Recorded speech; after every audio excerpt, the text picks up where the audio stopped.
अच्छा, कुछ रेज्यूमे अभी मेरे पास आए थे, कुछ लोगों ने रिक्वेस्ट करी कि ऑर्गेनाइजेशन में है क्या, तो जो भी रोल्स अवेलेबल थे 4-5 साल मिनिमम एक्सपीरियंस वाले, वो मैंने फॉरवर्ड करे। अब उसमें से काफ़ी लोग ऐसे थे जिनके पास जॉब नहीं थी, तो उनको कॉल गई, तो उन्होंने फिर वहाँ पे एक चीज़ कॉमन सी निकल के आई कि लोकेशन, पैसे भी सब सही है, जॉब प्रोफाइल भी सब सही है, अब लोकेशन के लिए इशू है। अब लोकेशन के लिए कंपनी ने बोला कि बेंगलोर, चेन्नई या पुणे इस तरफ आना पड़ेगा। और स्पेशली जो अपने घर के आसपास रह रहे हैं वो नॉर्थ वाले, वो कह रहे हैं एनसीआर में दे दो। भाई ऐसे काम चलेगा नहीं। अब एनसीआर में तुम्हारे पास जॉब भी नहीं है, और एनसीआर में अगर नहीं है पोजीशन तो जहाँ है वहाँ पे चले जाओ। और कुछ लोग अनमैरिड भी थे, पता नहीं वो क्यों श्रवण कुमार बने हुए घूम रहे हैं।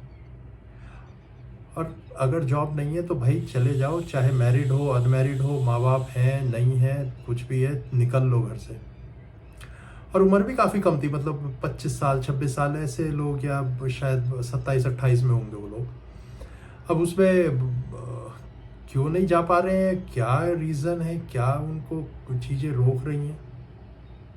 मेरे काफ़ी सारे दोस्त हैं जिन्होंने यही करा आज, मतलब वो मेरे सामने देखते देखते 25 के 35 हुए, 45 हो गए, और आज भी घर पे खाली बैठे हैं। माँ बाप की पेंशन आ रही है, ठीक है, उसमें उनका घर का चाहे, माँ बाप ने भी रख रखा है कि एक नौकर की जगह ये अपना लड़का काम कर रहा है तो वो चले जा रहा है। तो तुम्हें भी अगर वो नौकर बनना है रामू काका घर का तो कर लो, उसमें बड़े मज़े भी आते हैं, मतलब सारे काम घर का, ये कर दिया वो कर दिया, उसमें आपका अच्छा टाइम पास निकल जाता है। पर वो बाकी सारी चीज़ें पीछे हो जाएंगी आपकी करियर को लेके, आपकी एस्पिरेशंस को लेके। बेवकूफ़ लगते हैं वो लोग जो बाहर जाते हैं उन लोगों को। तो कुछ धक्के खाने से भी बचते हैं, और फिर कोशिश करते हैं जॉब लग जाए। तो भाई अगर तुम्हारे पास फ्लेक्सिबिलिटी नहीं है चीज़ों को लेके, अब एक बहन तो मेरे को कह रही थी कि प्रोडक्ट बेस में ही दो। अरे अब मेरे पे तो वो सर्विस बेस के बड़ी मुश्किल से आ रहे हैं। तो इतना चूजी मत बनो कि घर पे खाली बैठ जाओ और फिर कहो कि प्रोडक्ट और सर्विस बेस ये कर रहे हो खाली बैठ के। ठीक है, मतलब आपका होगा कुछ कि हाँ 6 महीने में प्रिपरेशन करके आपके अपने प्लान होंगे, पर फिर मेरे पास मत आओ। आपको अगर प्रोडक्ट में जाना तो प्रोडक्ट में जाओ, फिर कोई इशू नहीं है। अब इसका साइड इफेक्ट ये होगा, वो आगे जाके वो बीवी बच्चे भी कहेंगे यार ये क्या निकम्मा पल्ले पड़ गया, क्योंकि पैसे के लिए फिर आप अपने माँ बाप का मुंह देखोगे,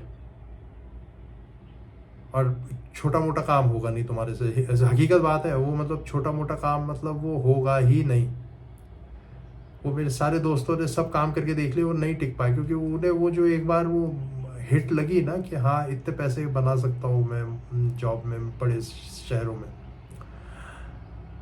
तो कई बार लोकेशन अगर आपको लग रहा है कि हाँ डिफरेंट है, तो फिर कुछ टाइम के लिए, 1-2 साल के लिए चले जाओ, कुछ तो कर लो। अब खाली बैठ के क्या वहाँ पे मटर छीलोगे, प्याज काटो घर पे, पता ही रिटायरमेंट पे क्या करोगे तुम, ये जवानी में ये काम कर लिए तो।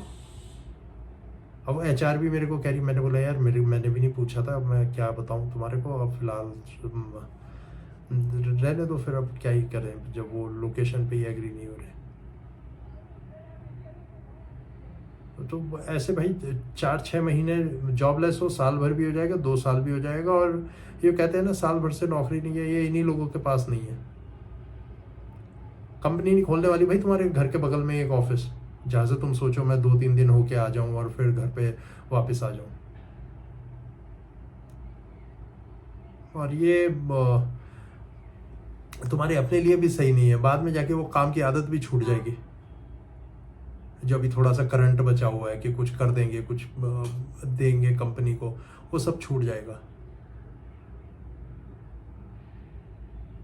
ना करा करो इन चीज़ों को, जहाँ कहीं भी मिल रहा है चले जाओ। अब इसमें ये मत कहना मैं रेडी हूँ मेरे को नहीं मिल रहा, वो भी एक सिनेरियो, बट जिनको मिल रहा है वो तो सुन लो। अब मेरे को अभी, मैं जब जॉब पे था तो मेरे को एक ऑफर आया कि मैक्सिको चले जा। मैं मना कर दिया, भाई वो टेरेन तो अलग है। मैं बोला वहाँ गन कल्चर बहुत है, मैं नहीं जा रहा। तो वो एक अलग रीज़न था ना जाने का, और उसका ये रीज़न नहीं था। बट अगर मेरे पे जॉब नहीं होती मैं भाई चला जाता, मैक्सिको भी चला जाता। फिर मैं वो खाली बैठ के तो क्या ही सीखूंगा मैं। ये कितने भी ये लीड कोड कर लेना, ये कुछ काम नहीं आने वाले। फिर आप एक टीचर ही बन के रह जाओगे, फिर तो बन जाओ फिर टीचर।